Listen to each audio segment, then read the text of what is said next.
नमस्कार, आप देख रहे हैं खबर 100 में हूं आपके साथ राहुल मौर्य। आइए रुख करते हैं इस वक्त की बड़ी खबरों पर, लेकिन उससे पहले एक नजर हेडलाइंस की ओर। उज्जैन में भैरव मंदिरों पर चढ़ाई गई मदिरा की धार, महाअष्टमी पर्व पर हुआ पूजन, प्रशासनिक अधिकारी रहे मौजूद। पृथ्वीपुर में कोरोना मरीजों की संख्या बढ़ रही, प्रशासन हुआ मुस्तैद, बरत रहा सख्ती, लापरवाही बरतने पर हुआ मामला दर्ज। हापुड़ में गैंगस्टर इस्ते पर प्रशासन की कार्यवाही, संपत्ति कुर्की करने के दिए आदेश, 1,50,00,000 की संपत्ति होगी कुर्की। चैतन्य काश्यप फाउंडेशन का बड़ा फैसला, रतलाम में जल्द लगेगा ऑक्सीजन कंसंट्रेटर प्लांट, प्रशासन ने प्लांट की दी मंजूरी।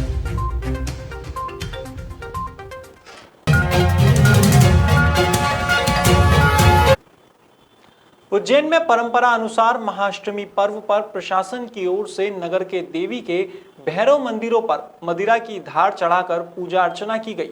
इसी कड़ी में मंगलवार को महाअष्टमी पर्व पर कलेक्टर आशीष सिंह ने 24 खंबा माता मंदिर पर पूजन अर्चन किया और नगर की सुरक्षा की प्रार्थना की। इस मौके पर तहसीलदार कोटवार सहित नगर के प्रशासनिक अधिकारी भी मौजूद रहे। देखिए, उज्जैन शहर में महाराजा विक्रमादित्य के समय से ही नगर पूजा का प्रावधान है और ऐसा माना जाता है कि शहर के ऊपर जो भी विपत्तियाँ आती हैं उनको नगर पूजा के माध्यम से जो है वो दूर किया जा सकता है।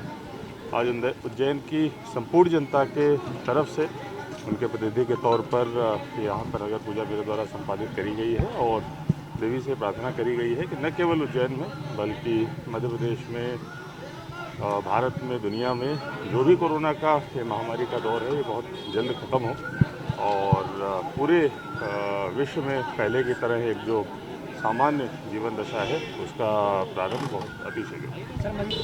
यह क्या है कि शुरू से अनंत काल से विक्रमादित्य के समय तक नगर पूजा होती आई है और समय समय पर जब परिस्थितियाँ बिगड़ती हैं तो नगर पूजा यहीं से होती है और माता से विनती की जाती है कि कष्ट को समाप्त कर। और जो महाभोग लगता है माँ का अनादिकाल से, मतलब 1 शताब्दी वर्ष तो उपाध्याय परिवार को हो गया है, जो बड़ी से बनता है सरकारी भोग, तो उसके अंदर चावल, दही, शहद और शक्कर, इनके का महाभोग माता को लगता है।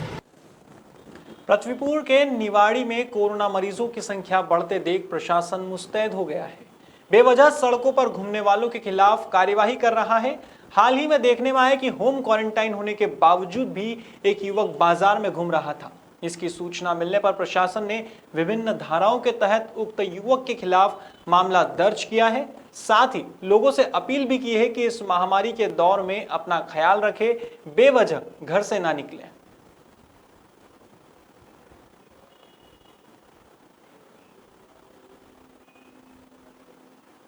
हापुड़ के धोलाना थाना क्षेत्र में बछेड़ा के रहने वाले गैंगस्टर इस्ते के खिलाफ प्रशासन की बड़ी कार्यवाही देखने को मिली है।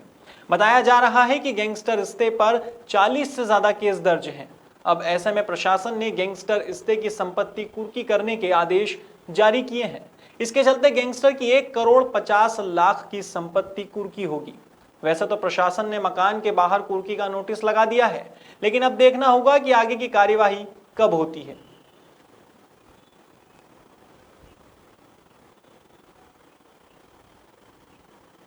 रतलाम में चैतन्य काश्यप फाउंडेशन ने एक बड़ा फैसला लिया है। दरअसल कोरोना महामारी के बढ़ते प्रकोप और ऑक्सीजन की समस्या को देखते हुए फाउंडेशन ने मेडिकल कॉलेज में ऑक्सीजन कंसंट्रेटर प्लांट लगाने का फैसला लिया है। इसे लेकर फाउंडेशन के अध्यक्ष और विधायक चैतन्य काश्यप ने बताया कि इस वक्त रतलाम मेडिकल कॉलेज में टैंकर के जरिए लिक्विड ऑक्सीजन की आपूर्ति की जा रही है, जिसकी अनिश्चितता से हमेशा तनाव बना रहता है।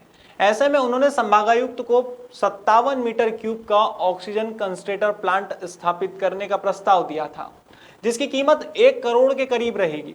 अब संभागायुक्त संदीप यादव ने फाउंडेशन को प्लांट स्थापना की अनुमति तत्काल दे दी है। वहीं विधायक चैतन्य काश्यप की माने तो इस ऑटोमेटिक प्लांट की डिलीवरी 2 से 3 सप्ताह में हो जाएगी। कोरोना की महामारी में ऑक्सीजन एक सबसे बड़ा इलाज है। वो पिछले एक हफ्ते से हम पूरे प्रदेश में भी देख रहे हैं, देश में देख रहे हैं, और रतलाम के अंदर भी हम नियमित प्रयास कर रहे हैं कि ऑक्सीजन की उपलब्धता, पहले हमने निबाड़ा से सिलेंडर लिए, गाजियाबाद से कुछ लिक्विड ऑक्सीजन ली, तो मुझे लगा कि एक स्थायी समाधान की आवश्यकता है। कम से कम जो हमारे आईसीयू के पेशेंट है, तो यह पीएसए टेक्नोलॉजी पे आधारित एक ऑक्सीजन प्लांट हमने चिन्हित करा और इसकी लागत 1 करोड़ 2 लाख रुपए है। वह मैंने हमारे यहाँ के मेडिकल कॉलेज के अध्यक्ष श्री संभागायुक्त से निवेदन किया कि मुझे इसकी परमिशन दी जाए। उन्होंने आज परमिशन दी। बड़वानी में पुलिस ने 2 व्यक्तियों के खिलाफ मामला दर्ज किया है। बताया जा रहा है कि आरोपी दोनों युवकों ने सांसद डॉक्टर सुमेर सिंह सोलंकी के फेसबुक पोस्ट पर भड़काऊ प्रचार किया है। दरअसल सांसद डॉक्टर सुमेर सिंह सोलंकी ने कोरोना की रोकथाम के लिए क्षेत्रवासियों को कोरोना का टीका लगवाने को कहा था, लेकिन इसी दौरान पोस्ट पर संदीप पाटीदार और दिलीप पवार नामक युवकों ने भड़काऊ प्रचार किया और लिखा कि टीका लगवाना मतलब मौत के घाट उतरना है। इस मामले को लेकर थाना प्रभारी राजेश यादव ने बताया कि भड़काऊ प्रचार करने पर रोक लगाई गई है। इसके चलते दोनों ही आरोपियों के खिलाफ मामला दर्ज किया गया है और जांच शुरू की गई है। मैंने सोशल मीडिया पर एक बारेली में वीडियो बनाया था और हमारे आदिवासी भाइयों और बहनों को टीका लगवाने की अपील की थी। ऐसे ही एक पोस्ट पे मैंने सबको राम राम करते हुए टीका लगाने की अपील की थी और अपने जीवन को सुरक्षित रखने का संदेश अपने फेसबुक पेज पर और सोशल मीडिया पर मैंने डाला था। उसमें कुछ असामाजिक तत्व कहे या कुछ नासमझ लोगों ने या जानबूझ के समझदारी दिखाते हुए उन्होंने लिखा कि ये कोविड वैक्सीन का जो टीका है ये मौत का टीका है।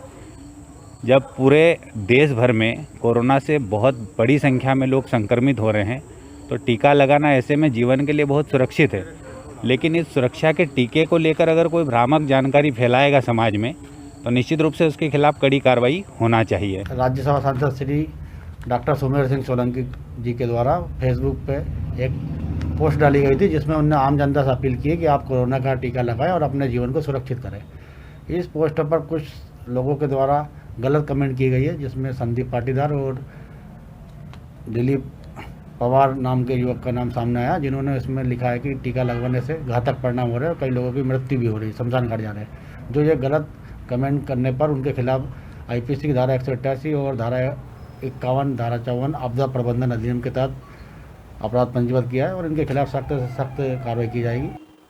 फिलहाल खबरों में इतना ही। देश और दुनिया की तमाम खबरों के लिए देखते रहिए खबर 100, जनता की बुलंद आवाज।